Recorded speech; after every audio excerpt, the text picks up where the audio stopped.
Terima kasih banyak kepada BSR dari Kuala Lumpur yang sudah membantu kali ini kali kedua. Malaysia sampai paling awal. 30 November telah sampai. Alhamdulillah. NGO kita, dokter-dokter kita telah sampai di Aceh. Tapi ada yang datang ke situ meminta kok nggak ada dikasih. Mana? Siapa minta? Si Mamat si Koi. Cuma telur 3 biji dikasih. Ambil aja. Ya itulah ya gitulah. Karena semua mau dikasih cuma ada.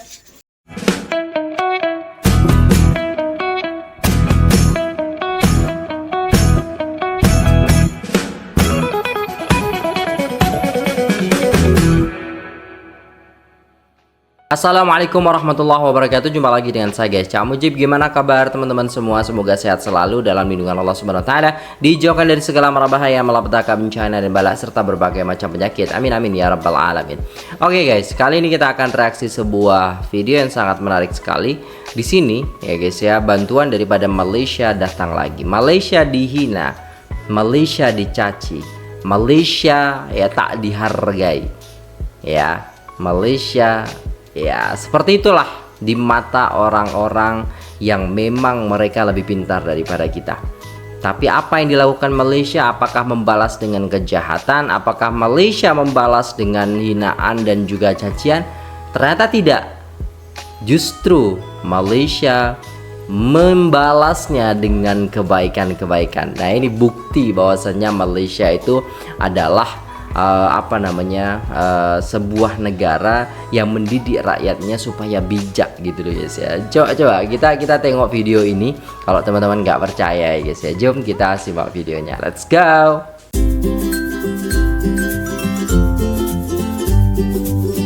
Terima kasih banyak kepada BSR dari Kuala Lumpur yang sudah membantu kali ini kali kedua. Oh, ini udah kali kedua ya guys ya, Kuala Lumpur ini membantu Aceh guys. Masya Allah. Dari BSR Kuala Lumpur untuk kemanusiaan di Aceh. Oke guys, bantuan kedua daripada Malaysia ini sampai lagi ya guys, 3 ton ya.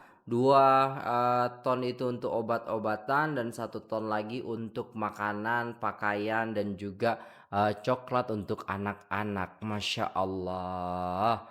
Ya, netizen kita ini perlu buka mata. Ya, Malaysia ya, orang-orangnya kita hina, kita caci kadang di sosial media, kita jelek-jelekkan. Tapi apakah mereka membalas dengan cacian, makian, hinaan juga? Enggak. Mereka istilahnya membalasnya dengan banyak membantu saudara-saudara kita yang terkena bencana ini. Jadi harusnya kita buka mata dan juga istilahnya buka hati kita guys ya. Jadi apa ya guys ya, kita tetap saudara. Walaupun memang ada sedikit pergaduhan dan lain sebagainya. Tapi saya nggak terimanya adalah ketika bantuan ini itu ya diremehkan. Ya, bantuan ini istilahnya apa ya guys ya, tidak dihargai seperti itu. Dengan orang-orang yang memang otaknya itu agak pintar gitu loh guys ya. Beda halnya dengan orang-orang yang istilahnya menerima bantuan ini, mereka merasa terselamatkan dan mereka berterima kasih kepada orang-orang Malaysia ya. Nah di situ guys, apalagi gubernurnya juga istilahnya terima kasih kepada Malaysia. Karena bantuan daripada Malaysia ini lebih tepat sasaran daripada bantuan daripada pemerintah, kayaknya seperti itu. Yang mana 8 ton itu hilang guys ya, bantuan-bantuan daripada organisasi juga. Ya, tidak hanya sudahlah. Jadi kalau kita tengok ya guys ya, kenapa kalau dari luar itu lebih tepat sasaran dan kenapa kalau dari dalam ini ataupun dari rakyat to rakyat itu organisasi seperti itu atau NGO lah kalau di Malaysia itu kok agak-agak gimana gitu loh guys ya.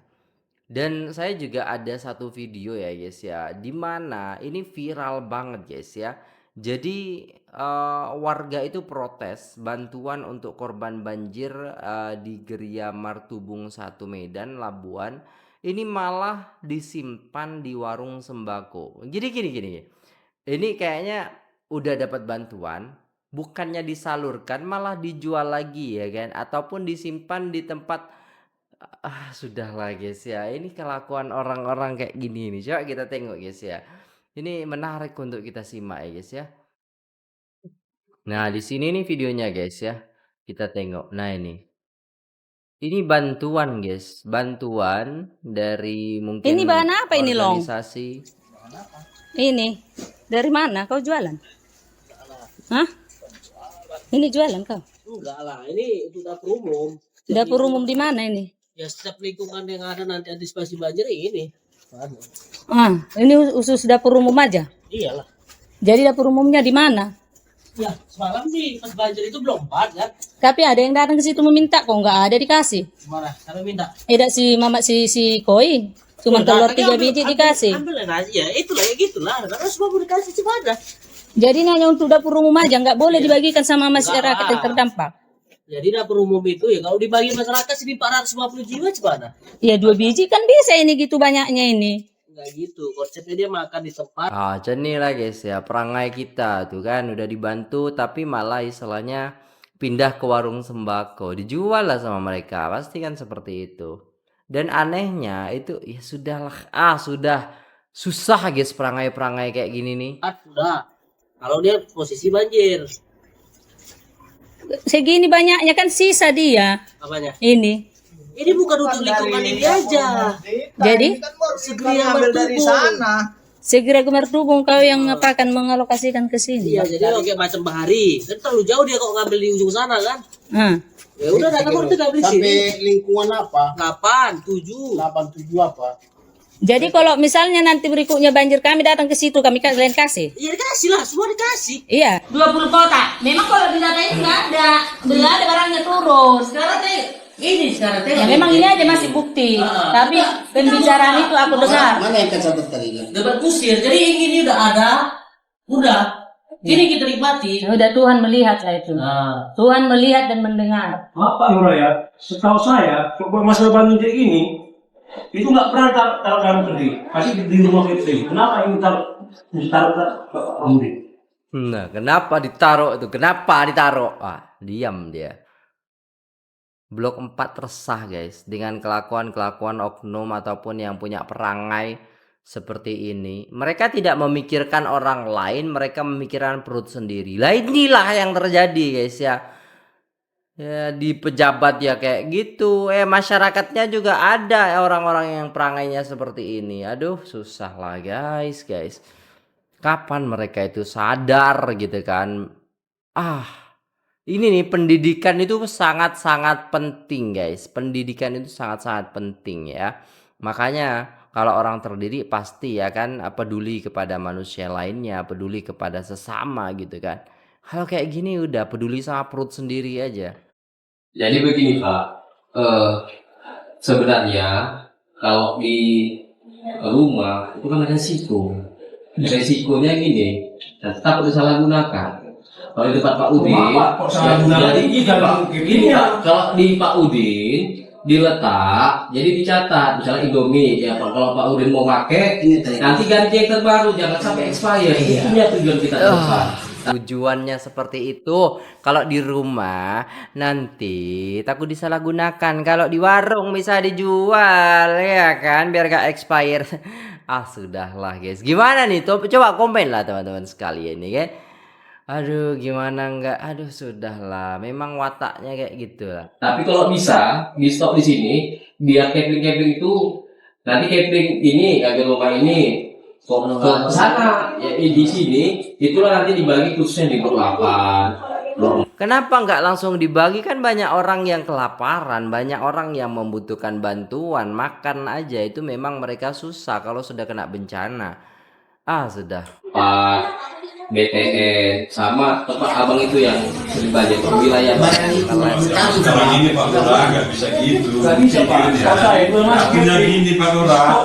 Kita ini manusia loh. Kan ada RT, ada RW ya kan yang bisa langsung istilahnya membagikan langsung. Kenapa bantuan itu malah dibawa ke warung gitu buat dijual atau gimana gitu kan?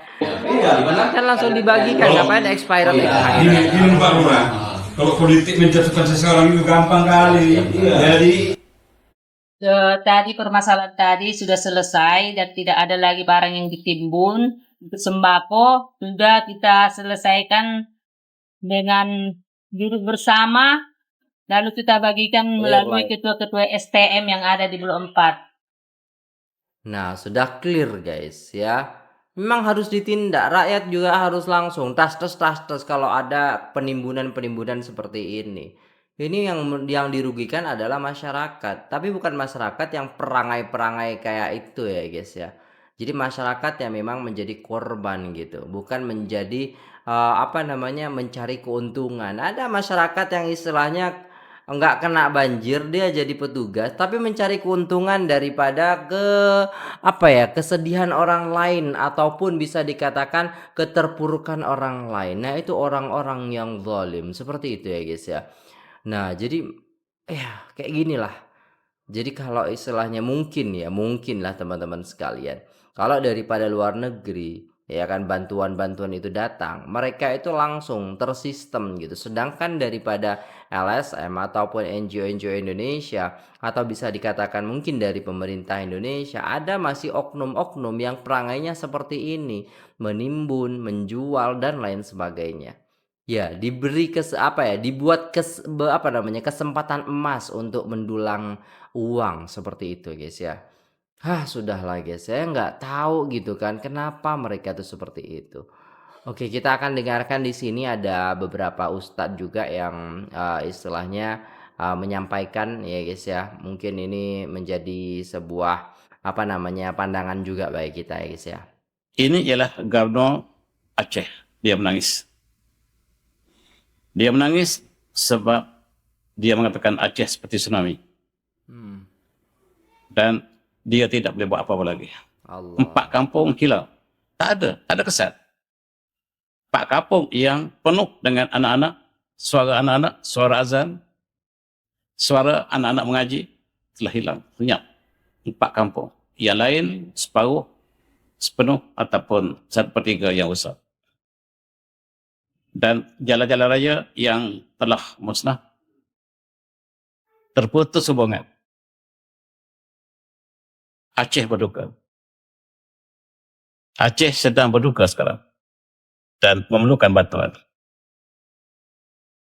Ini pemandangan di Laut Semawi.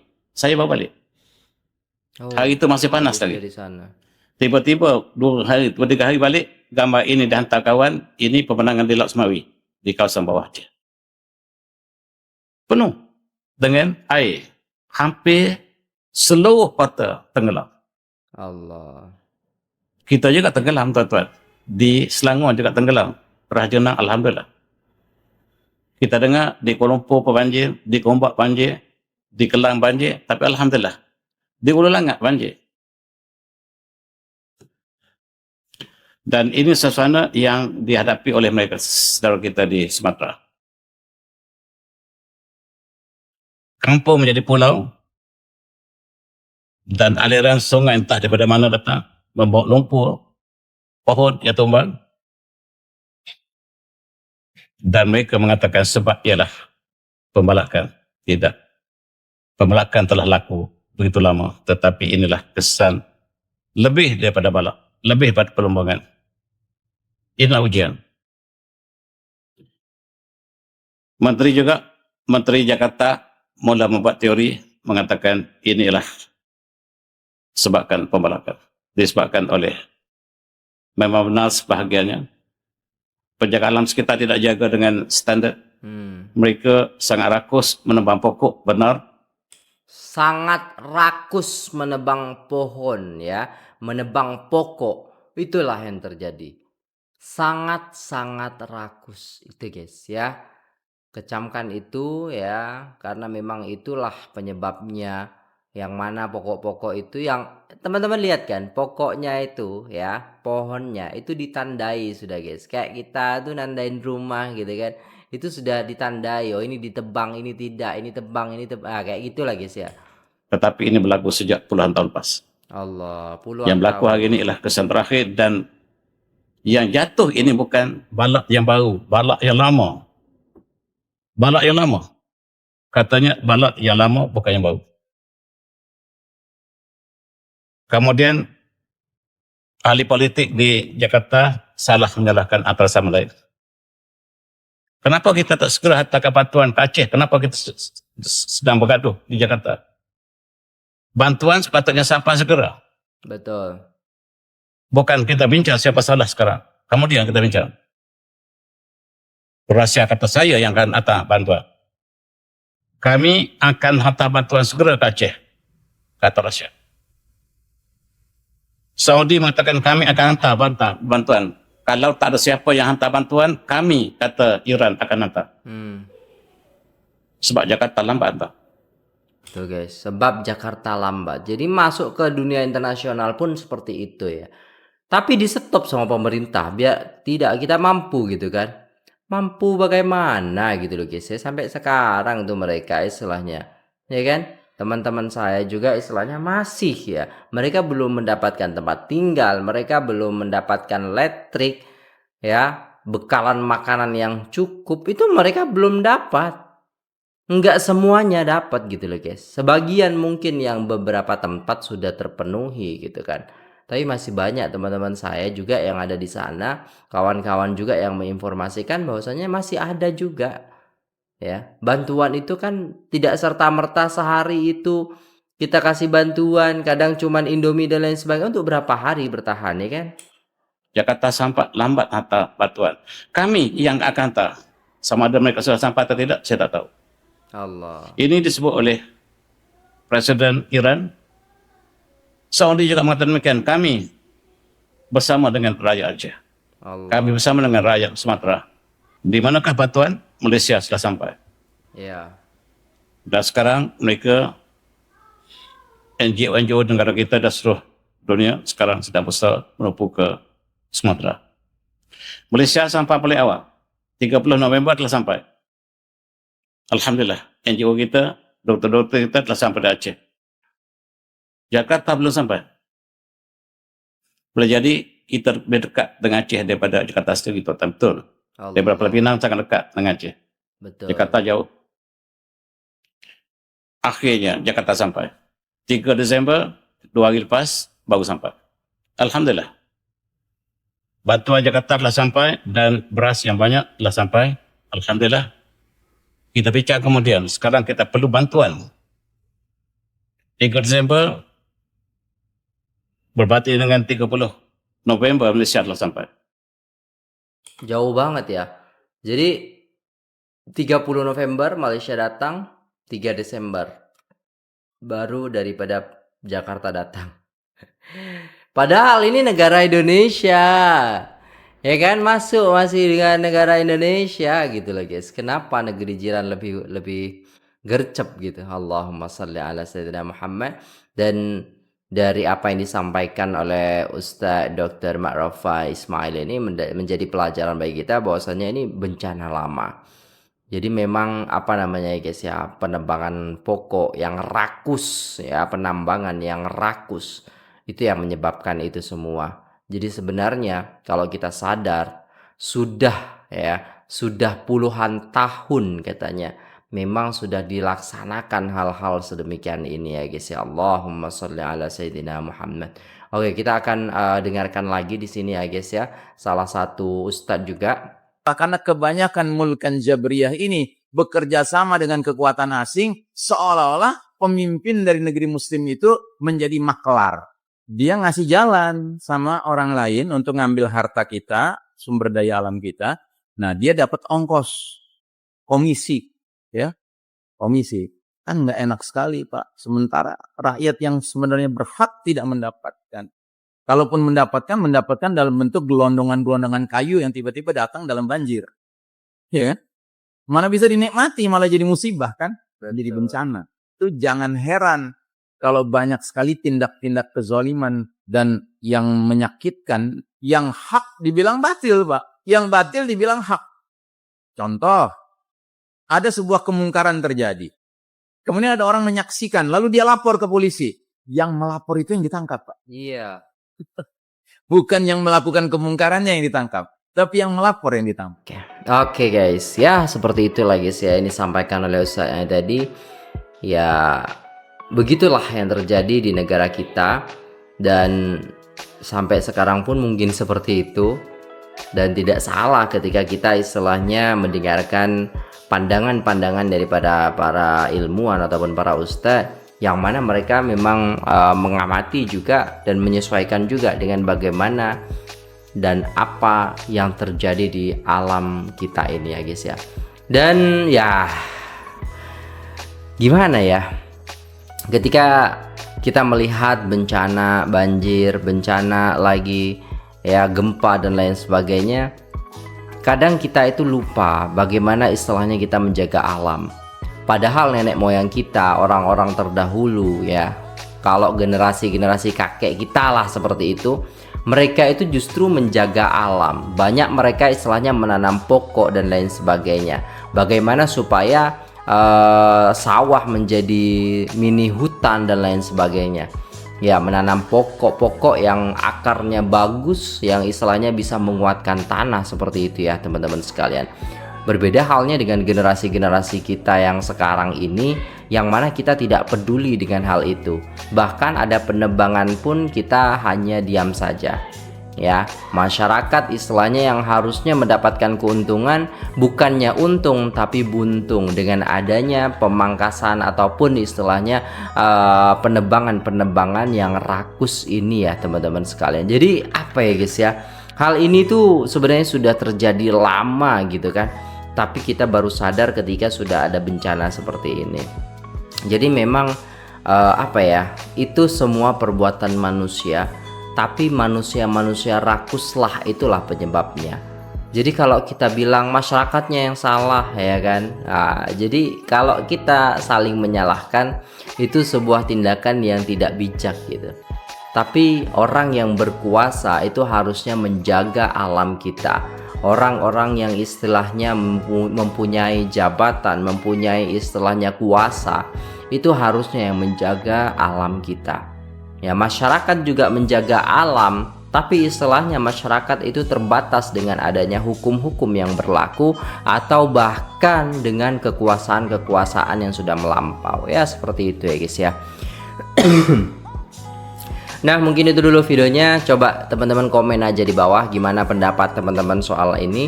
Jadi ya kita bisa sharing, kita bisa bertukar pikiran lah di situ, seperti itu ya guys ya. Oke, itu dulu videonya. Terima kasih, sampai jumpa di video selanjutnya. Saya pamit undur diri. Apabila ada salah kata mohon dimaafkan. Wassalamualaikum warahmatullahi wabarakatuh.